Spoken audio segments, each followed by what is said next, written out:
వార్త ప్రజలను సంభ్రమాలకు ఆశ్చర్యాలకు గురి చేస్తుంది.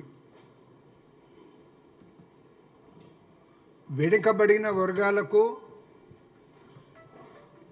కులవృత్తుల వారికి చేయూత ఇస్తామని పేరుతో మొదలుపెట్టినటువంటి ఈ స్కీములు కూడా అవినీతికి నిలయం కావడం అనేది దురదృష్టకరం. పెద్ద తలకాయలు లేనిదే ఇంతటి భారీ కుంభకోణం జరగదనే విషయాన్ని మీకు మనవి చేస్తూ ఉన్నా. అసలు వెనుక ఎవరున్నారో వారి పేర్లను బయట పెట్టాలని రాష్ట్ర ప్రభుత్వాన్ని విచారిస్తున్నటువంటి అధికారులను కోరుతా ఉన్నామన్నమాట మనం చేస్తూ ఉన్నాను. ఈ సంస్థలో కానీ ఏ సంస్థలో కానీ అవినీతి అధికారులపై కఠిన చర్యలు తీసుకోవాలి. భవిష్యత్తులో ఎవరు కూడా ఇటువంటి సాహసం చేయకుండా కఠినంగా వ్యవహరించాలని రాష్ట్ర ప్రభుత్వాన్ని కోరుతా ఉన్నాం. ముఖ్యంగా ఈ పశుసంవర్ధక శాఖలో విచారణ జరుగుతుంది కాబట్టి ఈ సంస్థకు అధికారులను ఎవరిని నియమించినా, ప్రిన్సిపల్ సెక్రటరీ ఎనిమల్ హస్బెండరీని ఎవరిని నియమించినా నిబద్ధత గలవారిని నియమించాలి. వారి పాత వ్యవహార శైలిని, వారి ట్రాక్ రికార్డుని దృష్టిలో పెట్టుకొనేసి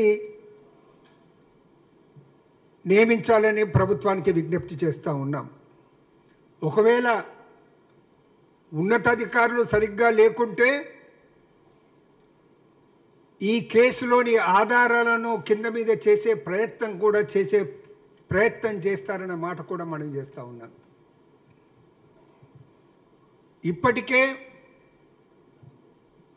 ప్రధాన నిందితులుగా పేర్కొంటున్నటువంటి లక్ష్మారెడ్డి, మొయినుద్దీన్లు ఇద్దరు కూడా వారు దేశాన్ని వదిలిపెట్టి బయటికి వెళ్ళారు. ఒకరు కెనడాలో ఉన్నారంటున్నారు, ఇంకొకరేమో దుబాయ్లో ఉన్నారని అంటున్నారు. అసలు పెద్ద తలకాయలు ఎవరున్నారో వారు దేశం నుంచి పారిపోకుండా మీరు తగు జాగ్రత్త తీసుకోవాలనేసి రాష్ట్ర ప్రభుత్వాన్ని కోరుతూ ఉన్నాను. వాస్తవ విషయాలు, వాస్తవ పేర్లు తెలిసే వరకు మీరు పేర్లు బయట పెట్టాల్సిన అవసరం లేదు. కానీ అనుమానాస్పదమైనటువంటి పేర్లు ఏవైతే ఉన్నావో ఆ పేర్లు గల వ్యక్తులు అనేది దేశాన్ని వీడిపోకుండా, పారిపోకుండా చూడాల్సినటువంటి బాధ్యత రాష్ట్ర ప్రభుత్వంపై, రాష్ట్ర పోలీస్ అధికారులపై ఉందనే విషయాన్ని కూడా నేను మనవి చేస్తూ ఉన్నాను. వస్తున్న వార్తల ప్రకారం ఒక యూనిట్ పర్చేజ్ చేస్తే అదే యూనిట్ను మళ్ళీ పర్చేజ్ చేసినట్టు లెక్కల్లో చూపెట్టినారన్న మాట వార్తలు రావటం జరుగుతూ ఉంది.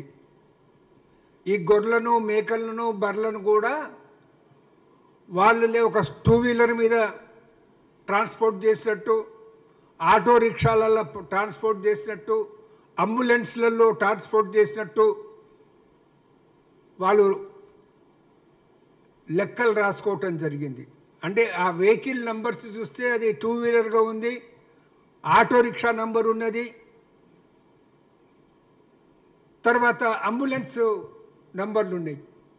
సో ఈ విధంగా ఇంత గణంలే విచ్చలవిడిగా మోసం జరిగిందంటే పెద్ద తలకాయల ప్రమేయం లేకుండా, వారి మద్దతు లేకుండా మేమేమి చేస్తున్నా చెల్లుతుందనే పద్ధతిలో అనేది వాళ్ళు చేయటం జరిగింది.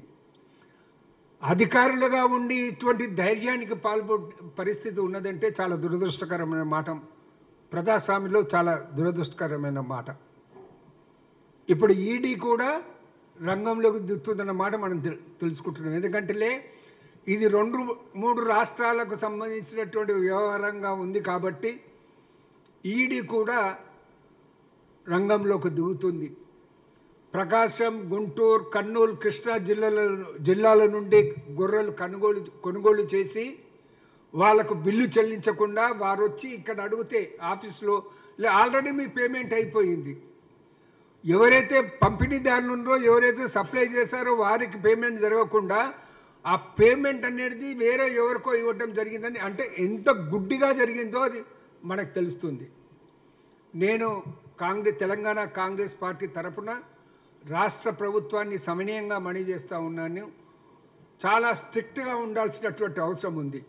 రాష్ట్రంలో ఉన్నటువంటి ఏ వ్యవస్థలో అయినా, అది ఇరిగేషన్ వ్యవస్థ కావచ్చు, అది వేరే ఏ డిపార్ట్మెంట్ అయినా కావచ్చు, ఆ డిపార్ట్మెంట్లో ఎక్కడ కూడా ఈ రకమైన